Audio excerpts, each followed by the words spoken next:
खन्थाइनि मुं सनाथि। खन्थाइखौ सुजुदों फोजाखां बसुमतारी आरो खन्थाइखौ आवरायदों आं फेमालि बसुमतारी। जोंथि जोंनानै थागोन गोजोरै हारिनि नंगुबै नेरसोन अलंबारा। दिनै नुजाबाय हारिनि मावदिन्थि सनाथि बोसोरनि गावजों गावनि खौसेथि।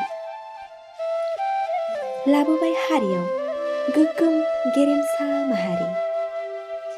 मेंनाय गैया बानाय होननाय गैया जोहोलावफोरनि मद' जांगिला सोलेराव होलांदों हारिनि थाखाय जाहाब थै। इयुन जोलैफोरनि थाखाय सोरांनि मोनसे गोजों लामा।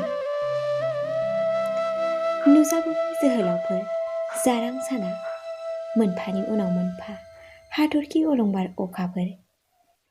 दे नाजाबाव दे जोहोलावफोर, नाजानायजों सोरजिबाव गोदान जारिमिन।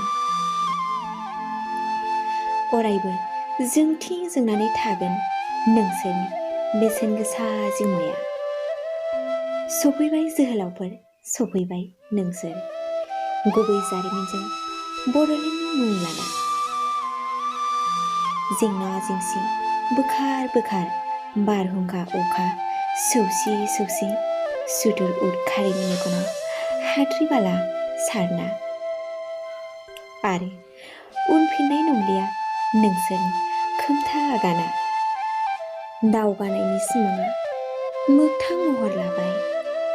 बारबोनाय बै 50 बोसोर समनि जावलिया सिंग्रोनाय फागुननि बारजों। अरायबो जोंथि जोंनानै थागोन जोहोलावफोर नोंसोरनि मावबोनाय जारिमिना।